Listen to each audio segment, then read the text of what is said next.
नबी सल्लल्लाहु अलैहि वसल्लम की वफ़ात। एक मार्मिक कहानी। इस्लामी इतिहास में 12 रब्बियुल अव्वल का दिन बेहद महत्वपूर्ण और भावनात्मक है।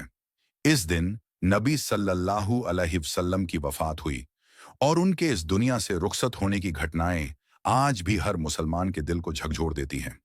ये कहानी हमें याद दिलाती है कि इस्लाम केवल अल्लाह की इबादत का दीन है और इसके नियम व सिद्धांत हर इंसान के लिए अमल करने योग्य हैं। पहला हिस्सा, बीमारी और आखिरी वसीयत। रबीउल अव्वल का महीना था।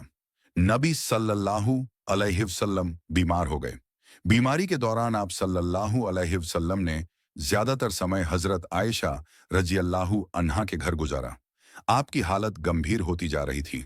आप अक्सर दुआ करते, अल्लाहुम्मा अगफिरली वरहमनी व अलहिकनी बिर्रफीकिल आला।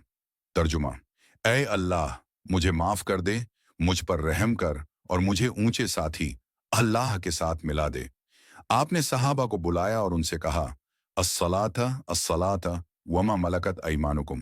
तर्जुमा, नमाज का ख्याल रखो और जिनके तुम मालिक हो उनके साथ भलाई करो। आपने यह भी ताकीद की कि इस्लाम की तालीमात पर मजबूती से अमल करना और तौहीद, एक अल्लाह की इबादत को हमेशा कायम रखना। दूसरा हिस्सा, वफात और सहाबा की प्रतिक्रिया। 12 रबीउल अव्वल की सुबह नबी सल्लल्लाहु अलैहि वसल्लम ने हजरत आयशा रजी अल्लाहु अन्हा के घर में अपनी आखिरी सांस ली। आपकी आखिरी बात थी, बल्कि ऊंचे साथी अल्लाह के पास। यह खबर फैलते ही मदीना में मातम छा गया।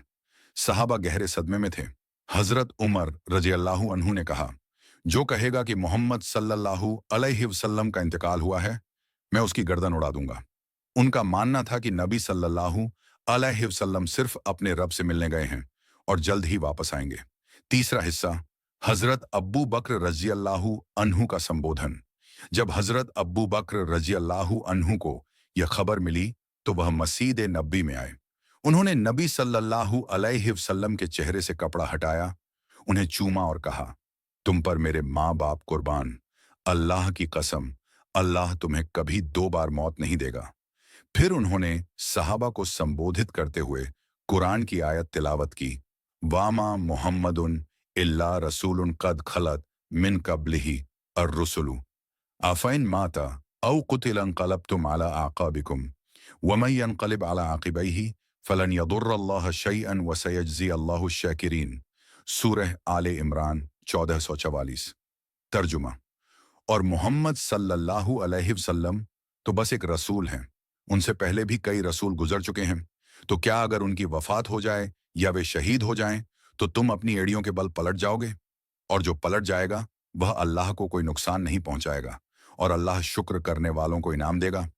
इसके बाद उन्होंने यह भी कहा, मन काना याबुदु मोहम्मद सल्लल्लाहु अलैहि वसल्लम की इबादत करता था, वह जान ले कि मोहम्मद सल्लल्लाहु अलैहि वसल्लम का इंतकाल हो चुका है। और जो अल्लाह की इबादत करता है तो अल्लाह जिंदा है और उसे कभी मौत नहीं आएगी। यह सुनकर हजरत उमर रजी अल्लाहु अन्हु और अन्य सहाबा को सच्चाई का एहसास हुआ। सबक और शिक्षा। इस घटना ने उम्मत को कई सबक दिए। वेनिन, इबादत केवल अल्लाह की है, किसी इंसान की इबादत करना शिर्क है। 2. इस्लाम की स्थिरता। इस्लाम केवल नबी सल्लल्लाहु अलैहि वसल्लम की शख्सियत पर नहीं, बल्कि अल्लाह की किताब और उसकी तालीमात पर आधारित है। 3. तौहीद का महत्व। अल्लाह के साथ किसी को भी शरीक न करें। नसीहत। नबी सल्लल्लाहु अलैहि वसल्लम ने जो दीन मुकम्मल किया वह कयामत तक के लिए रहनुमाई है। उनकी वफात हमें यह सिखाती है कि इस्लाम अल्लाह की इबादत और उसके बताए रास्ते पर चलने का नाम है।